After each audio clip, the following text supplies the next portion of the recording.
las clases, en las clases presenciales con unas prácticas, perdón, en las cuales, pues, lastimosamente, con esta situación que estamos viviendo, pues, ya sabemos que estar en la U es bien difícil, pero bueno, en su momento vamos a ver cómo solventamos todo eso.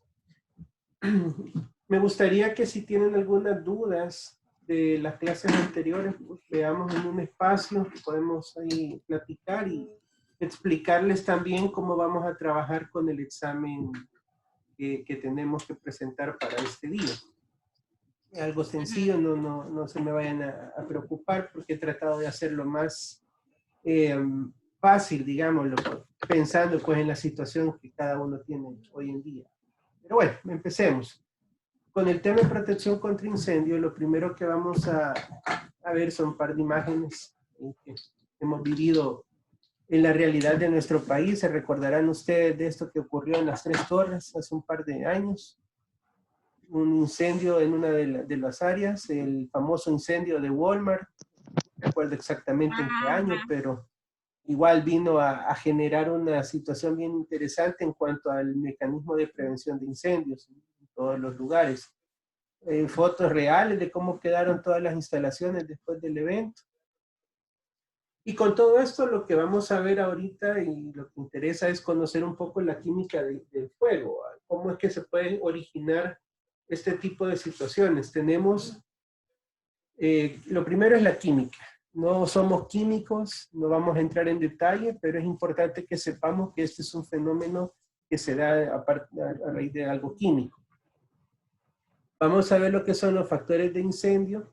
Todo ello hay una conjunción de factores que entonces al darse esa conjunción entra lo que es ya el inicio lo que es el fuego, la propagación y finalmente las consecuencias. Ustedes van a ver acá que entre la etapa de inicio y propagación tenemos lo que es la detección y alarma, los medios portátiles de extinción, que serían los famosos extintores, las instalaciones fijas de extinción, que vienen siendo las mangueras, los hidrantes. Esto es clave previo a que el fuego se vaya a propagar. Ya entre la etapa de propagación y obviamente las consecuencias, pues viene lo que es la protección estructural y lo que son los protocolos de evacuación. En este caso, cuando estamos en esta etapa, ustedes vamos a ver por acá que tenemos lo que es la protección por un lado y la prevención por otro. Son cosas totalmente diferentes. Porque ya aún es cuando estamos buscando proteger lo más que podamos la vida de las personas, la estructura y todos los bienes de la empresa, y lo que es la prevención son las etapas antes de que ocurra el evento. Ahí es donde ustedes tienen que programar con sus colaboradores en las empresas, inspecciones, verificar lo que serían las recargas de los extintores, y todo ello que nos va a permitir garantizar que de todo el tema preventivo está en óptimas condiciones. Esto, como vemos por acá, es una inspección y evaluación y por lo tanto también entra en juego mucho lo que son las normativas con las cuales contemos. Siguiendo con el tema del incendio, es importante, y acá sí me voy a detener un poco, porque en muchas ocasiones hemos tenido esta confusión. ¿Por qué razón?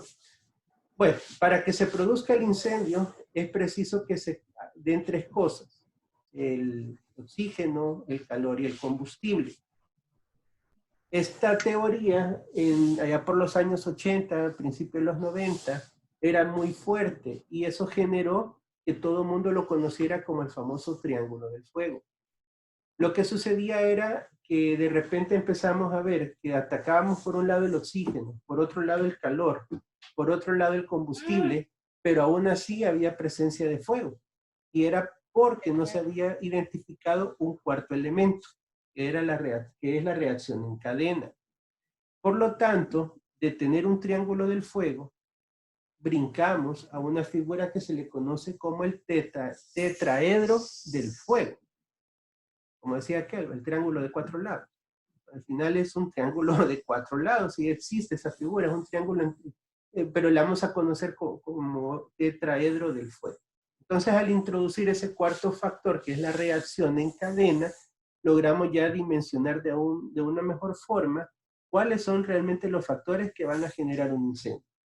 Entonces, estamos claros que para que exista el incendio, o el fuego, mejor dicho, vamos a tener estos 4 elementos. Oxígeno, calor, combustible y reacción en cadena. Combustible. ¿Está? Combustible, correcto. Calor, Reacción. oxígeno y reacción en cadena. Ahora bien, conociendo, perdón, cada uno de esos lados, o esos elementos, esos factores, acá lo tenemos como más detallado. El calor obviamente es la temperatura. El oxígeno es el aire que tendríamos en el ambiente. La reacción en química en cadena es los elementos que están en combustión y el combustible es el agente reductor. ¿Por qué es importante que identifiquemos cada uno de estos elementos? Porque dependiendo del incendio o el fuego que tengamos, por ese lado vamos a atacar la extinción del mismo. Por ejemplo, si queremos atacar eliminando el calor, ¿qué se les ocurre que podríamos hacer?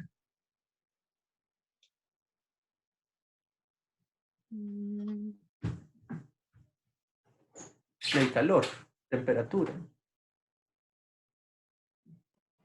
Tal vez que condiciones donde estemos trabajando, o sea, tanto ventilación natural o ventilación ya como aire acondicionado, extractores. Ok, ¿qué más? Acuérdense que en el calor lo que vamos a buscar es enfriar, bajar la temperatura. Aquí lo que vamos a estar ocupando sobre todo son el chorro de agua, pudiera ser el oxígeno, acordémonos, viene con el aire. Entonces, si yo le meto aire para enfriar, estoy alimentando el oxígeno, ¿ya? Entonces, en lugar de eliminar el factor, podría ser que elimine el factor calor, pero estoy alimentando más oxígeno. Entonces, el fuego nunca lo voy a apagar. Aquí tenemos que ver que es el hecho de... Sería utilizar un extintor de agua. Podría ser, así es. Y con el caso del oxígeno, ahí es donde entran los polvos químicos secos, los rociadores de espuma, porque lo que vamos buscando es apagar la presencia de oxígeno. El combustible, ¿cómo lo vamos a controlar? Ok, si yo sé que es producto de una fuga de gas propano o gasolina o diésel, lo más fácil es ir a buscar la válvula de alimentación de donde está fluyendo ese combustible y cerrar el paso. Y ahí estamos eliminando este elemento. Y la reacción química en cadena, pues es al final es conocer los elementos que estarían en combustión. Ahí es alejar, por ejemplo, productos que puedan ser fácilmente combustibles. Más adelante vamos a ver en detalle cada una de estas acciones. Es importante que diferenciemos lo que es fuego de lo que es el incendio. Acá en estas fotografías podemos identificar claramente que el fuego no es más que cuando se tiene un control, ¿verdad? Una fogata, una llama que ustedes prendan, pero siempre y cuando tengan el control, están quemando basura, por ejemplo, y tienen el control de esa quema, es un fuego. Pero ¿qué sucede cuando ese fuego sale de nuestras manos o sale fuera de control? Ahí viene el incendio. Esa es, a grosso modo, pues la diferencia entre una y otra cosa. Las fases del fuego son 3 fases. La fase incipiente, la fase de libre combustión y la fase latente. En la fase incipiente vemos que el fuego puede producir temperaturas de llama por encima de los, imagínense, 537 grados centígrados. Acá lo podemos ver en este gráfico. Tenemos un inicio de un fuego en un mueble, en la sala, por ejemplo, y lo que vamos a ver es una presencia de gases calientes, el oxígeno todavía anda alrededor del 20% y la temperatura anda alrededor de los 38, 40 grados. Ese es cuando el fuego empieza, incipiente. Luego pasamos a la combustión libre. Ya acá, perdón, en la combustión libre, hay un balance térmico, el fuego arde libremente y lo vemos aquí que es suficiente suministro de oxígeno. Vemos que en este momento la temperatura en las regiones superiores puede llegar a exceder los 700 grados centígrados. Y lo más interesante acá es que los gases calientes van a forzar al aire frío hacia niveles inferiores. Eso es algo que hay que tomar en cuenta. Y finalmente, la fase latente. En la fase latente, lo crítico acá, uno de ellos es que el oxígeno está por debajo del 15%. ¿Por qué digo crítico? Porque si estamos ante un proceso de evacuación de personas, tenemos que hacerlo lo más rápido posible. sobre todo porque aparte de las altas También si no se van a temperaturas, ¿perdón? Si no se van a asfixiar, le digo. Así es, así es. Entonces, es por eso que cuando ustedes vean los videos de protocolos de evacuación en caso de incendio, ¿qué es lo que recomiendan? ¿Ya han visto ustedes los protocolos o algunos videos? ¿Qué es lo que recomiendan para evacuar cuando hay presencia de humo y todo eso? Gateando. Lo hay que hacerlo gateando y lo más pegado al suelo. ¿Por qué? Porque es la capa donde va a estar el poco oxígeno que queda, el aire respirable, digámoslo así, porque todo esto va a estar lleno de gases calientes, tóxicos e inflamables. ¿Damos dudas? ¿Vamos bien? Con el cafecito en la mano, me imagino.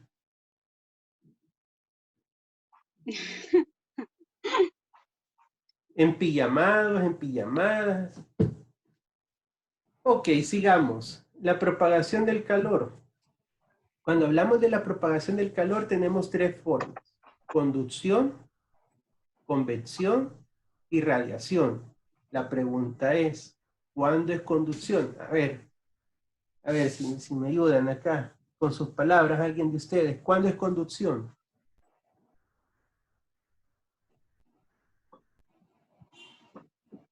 A ver, no se oye.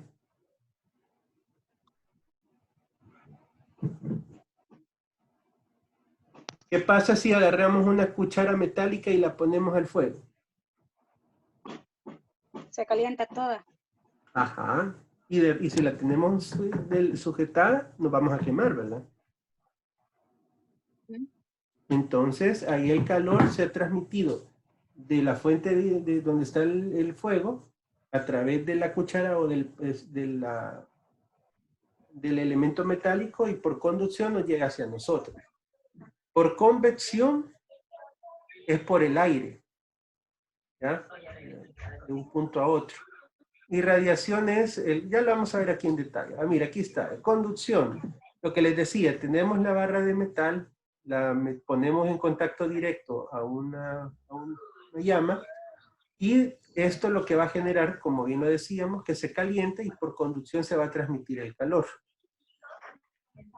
Por conducción, lo que hace acá, que el cuerpo A, que es el de mayor temperatura, va a hacer que a través de los elementos que unen una área con otra, se transmita el calor hacia otro elemento B que tiene menor temperatura. Por eso de repente el fuego puede empezar en un sótano y de la nada, en el primer nivel, ya tenemos presencia de llamas.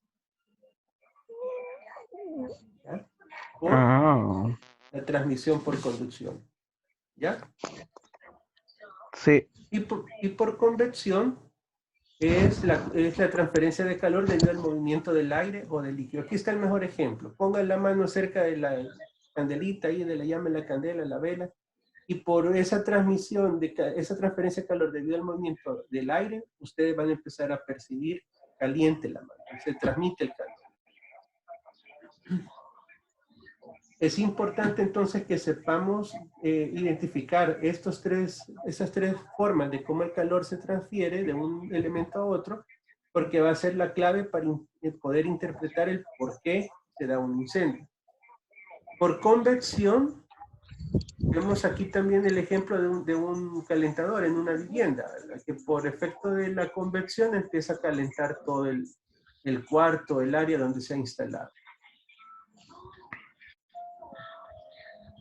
Tenemos acá un ejemplo, como les decía, la forma en que se puede propagar un fuego, un incendio.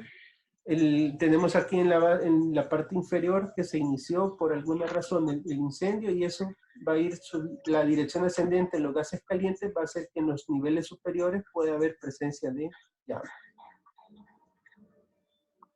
Y ahí no, disculpe Inge, pero y ahí no tendría incidencia así como el clima o el viento, digamos, lo que se esté haciendo para que se propague más rápido. Correcto, ese es un buen punto. Y aquí lo podemos ver en este otro ejemplo. Si ustedes se fijan, acá tenemos que en el edificio del lado izquierdo está incendiándose Y correcto, como bien lo decían, por efectos del aire, el calor radiante hace que pueda trasladarse hacia los edificios del frente. Y de la nada, usted de repente empieza a ver que aquí se generó un incendio. Es por el calor radiante más todos los efectos del aire, la temperatura ambiente que se puede estar dando en este momento. Perdón. Bien. Aquí tenemos otro ejemplo de convección. El calor es transferido cuando el aire o el agua suben al ser calentados. Aquí vamos y vemos que por el efecto del aire caliente, esto sube y en los niveles superiores es donde empieza ya a haber la presencia de gas. Aquí tenemos otro ejemplo. Este sería la transmisión por conducción a través de esta pasarela que puede ser metal o algún elemento que de fácil transmisión de calor. La radiación y acá por convección. Ese es en esta gráfica podemos ver el ejemplo de las tres formas de transmisión del calor.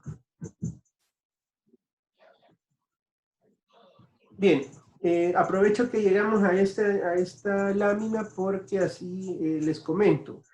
En teoría, pues ahora se debe generar la nota 2 y no estaba pensando hacer un parcial o un examen como la vez pasada, sino que por ahí les he puesto que investiguen las clases de fuego que existen. Aquí pueden auxiliarse del artículo 119 del Reglamento General de Prevención de Riesgos. Me interesa que revisen ese artículo y si pueden literatura adicional para que identifiquemos los tipos de fuego existentes. Y aquí lo vamos a adelantar. Hay fuegos clase A, clase B, clase C, clase D, clase K. El fuego clase A van a ser sólidos. Por aquí lo tenemos. No, bueno, vamos a ver. Los fuegos clase A son elementos sólidos. Madera, tela, papel, que vamos a representarlo por este icono color verde y el triángulo. Y así se le va a conocer fuego clase A.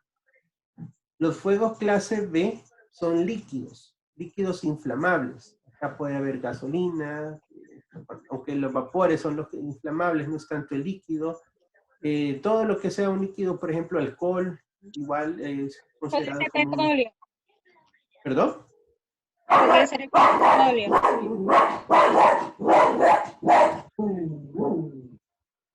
No le escuché bien. Y si dentro de este podría entrar el petróleo. Sí, correcto. Ya vamos a ver que dependiendo también del grado de pureza, digámoslo así, de la sustancia, también es altamente o no inflamable, porque ahorita es identificar la clase del fuego, A, B, C, D o K. Luego otro punto, que eso lo vamos a ver en la siguiente sesión con las sustancias químicas, es conocer el punto de ignición o el flash point que se le conoce. Porque de ahí va a depender también que sepamos a qué grado de temperatura puede entrar en ignición un producto.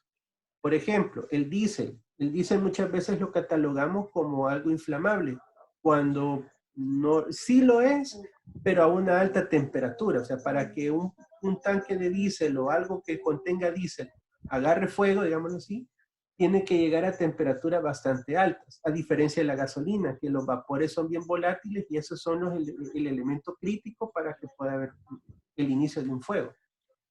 Entonces, en el caso del clase A, habíamos dicho que eran sólidos, el clase B líquidos y el clase C son fuegos eléctricos. Fuegos eléctricos, por ejemplo, un cortocircuito en una computadora, en un televisor, en un equipo como aire acondicionado. Luego tenemos los fuegos clase D, que son poco comunes en nuestro medio. En lo personal, pues yo solo conozco esta empresa ABX, en donde tienen elementos que son considerados que pueden generar fuegos clase D. Porque para que un metal agarre fuego, pues bien difícil. Pero sí lo hay. El clase D es el metal, dice. Metales Sí. Inflamables, correcto. Que por lo general pueden ser polvos. Bueno, creo que en ABX, si no me equivoco, hay un elemento tantalio, no recuerdo exactamente el nombre, pero es como, para que tengamos una idea, es como cuando agarra el grafito. y no es que genera una llama. ¿Perdón? Es cierto, este podría ser un ejemplo, el detector de huellas. Ok. Y lo que ustedes van a ver cuando hay presencia de fuego es como las estrellitas, como que fuera las chispas que salen. Esa es la forma en cómo agarra fuego ese tipo de elementos. Y finalmente el clase K, aquí sí quiero comentarles algo. Esta clasificación está basada en la NFPA 10 de los extintores portátiles. La NFPA, recordemos que es la Asociación de Estados Unidos de Prevención de Incendios. Y ellos ocupan esta clasificación K para fuegos de aceites y grasas. Esto es lo de las cocinas de restaurantes y lugares donde hay presencia de este tipo de elementos. Pero en Europa el fuego clase K no existe. Ellos no lo tienen identificado como tal. Pero es importante que lo sepan, aunque en nuestro medio, en toda América, por lo general vamos a usar esta clasificación A, B, C, D y K. Ahora, una vez conociendo el fuego, el tipo de fuego, la clasificación del fuego en el cual estamos presentes, ahora el reto es qué medio de extinción voy a ocupar.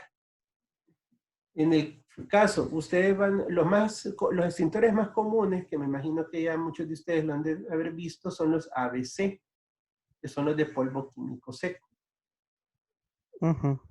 Estos, como su mismo nombre lo dice, me pueden servir tanto para un fuego clase A, para un fuego clase B o para un fuego clase C. Solo que para este tipo de fuego clase C, ahí hay que tener mucho cuidado porque como es un polvo, cuando ustedes lo rocíen sobre la computadora, por ejemplo, van a lograr el objetivo de apagar el fuego, pero van a dañar el equipo.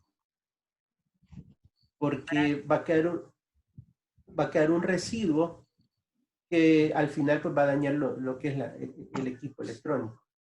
Para eso entonces hay extintores, perdón, solo BC, que son de dióxido de carbono.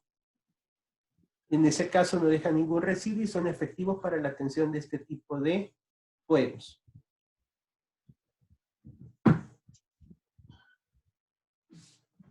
Bueno, aquí tenemos lo que era la atención para atacar por cada elemento. Como ven en esta imagen, la reducción de la temperatura es rociándole agua. La supresión del combustible, aquí cerrando la válvula que está alimentando lo que sea el material. La eliminación de oxígeno, sofocándolo. Y la inhibición de la reacción en cadena a través de un polvo o un dióxido de carbono.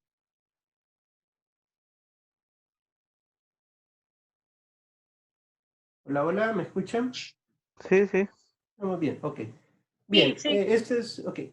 Esta gráfica la resumimos con estas diapositivas, en la cual tenemos la remoción o segregación de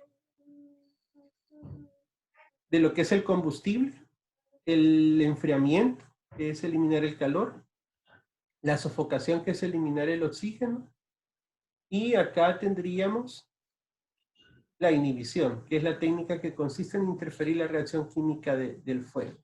Aquí un ejemplo bien interesante es cuando se nos incendia una bodega de cartón o de papel, porque en ese caso lo que nos va a quedar a nosotros al final de todo es unas como brasitas, las brasas. Entonces, en este caso, para evitar la reacción en cadena, ocupamos el extintor AFFF.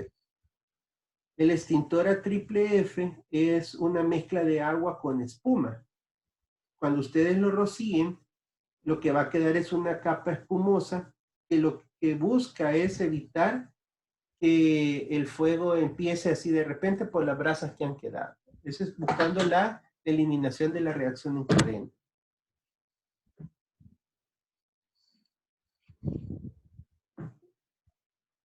Antes que la proyecte eso, me gustaría escuchar cuánto porcentaje de oxígeno creen que respiramos en un ambiente normal.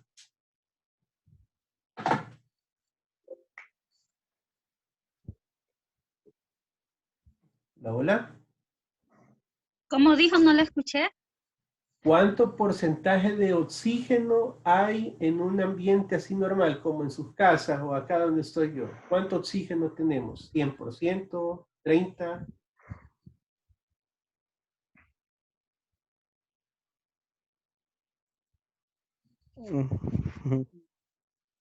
Un número. No No, importa. no sé, Ni idea. ni idea. No, ni idea.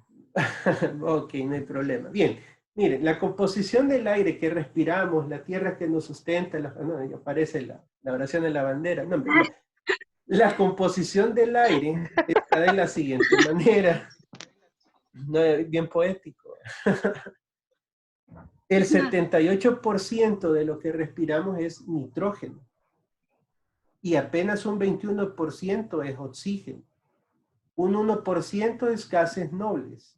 Y porcentajes más significativos, pues ahí viene, esto ya es más para mantener una flama, el 16%, el 4%, pero lo que me interesa es esto, apenas el 21% de lo que hay en el ambiente es oxígeno, o sea, no es 100% de oxígeno lo que respiremos. Y esto es importante identificarlo porque las concentraciones óptimas para que la persona pueda respirar es del 19.5 al 23.5% de oxígeno. Ese es como el rango normal en un ambiente no contaminado. Ahora bien, la pregunta es, ¿qué va a pasar si estamos en un ambiente que hay un 10% de oxígeno, por ejemplo?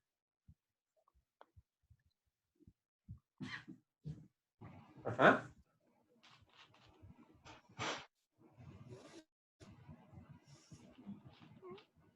Llegamos a un lugar donde hay 10% de oxígeno, ¿qué nos va a pasar? Nos vamos a asfixiar. Ajá, nos vamos Correcto. Por asfixia. Es correcto. Busquen cuando tengan chancecito en internet los efectos en el cuerpo humano de la falta de oxígeno. Lo que les puedo comentar es que entre un 10% a un 15%, como bien lo dijeron ustedes, vamos a sentir que nos estamos ahogando, sofocando, como dicen.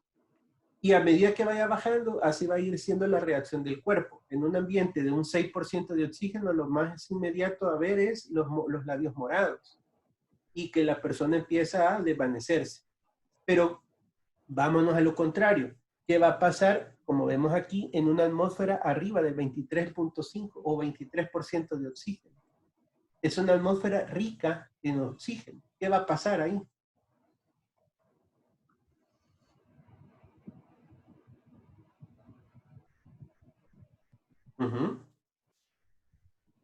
A nosotros nada.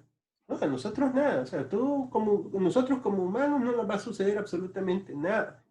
Vamos a estar en una atmósfera que no nos va a afectar, pero el problema va a ser si tú te pones a hacer un trabajo que genere chispas o fuego o llama, porque estás en una atmósfera rica en oxígeno que puede ser más probable a que exista un incendio, porque estamos ante una presencia rica de oxígeno. Es lo único. Bueno, vamos a ir aquí. Con esto cerramos, justo casi a la hora, porque esta aplicación me da únicamente 45 minutos de ponencia y vamos a hacer un pequeño receso para ver después el manejo del seguro de químicos, que me imagino que ya tienen ustedes el link. Antes de finalizar, pues me gustaría, si tienen alguna duda, algún comentario que podamos conversar.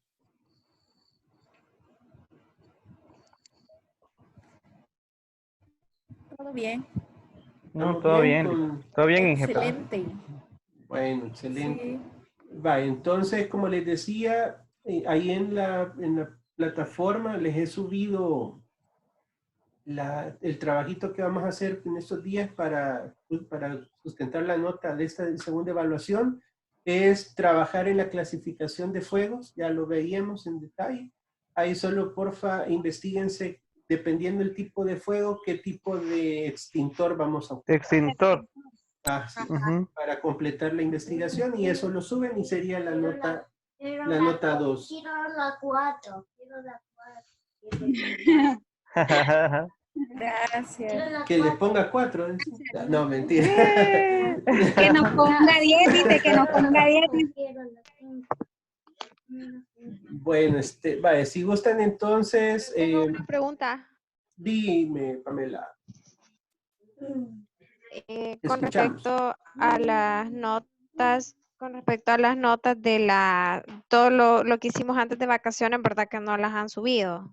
De lo de Bhopal, No, el ensayo, todo eso, ¿no, verdad? no, eso es lo que tengo que sacar de estos días. Ahí van a disculpar que sí tengo esos pendientes. Ah, ok. Que el hecho de la cuarentena en mi caso me ha tocado estar yendo al trabajo, les comento, no es que estaba aquí tan así de estar encerrado, me ha tocado salir eventualmente a la planta. Que por cierto, la siguiente sesión que vamos a tener unos minutitos, vamos a tocar el tema de las sustancias químicas y quiero compartir con ustedes algo bien interesante, sobre todo hoy que se está dando esto del coronavirus, por los famosos arcos de desinfección que están aplicando en muchas empresas o en muchas áreas. Porque la duda que está surgiendo ahorita es si eso me va a afectar en el cuerpo. Ajá, sí es tóxico. Así es, entonces vamos a platicar un poquito sobre eso. Pero sí, Pamela, tengo ese pendiente. Me comprometo a sacarles en estos días las notas para que ya ustedes vean cómo va. Ok, gracias. Bueno, entonces Gracias, Inge. nos vemos en unos minutitos. Gracias. Gracias.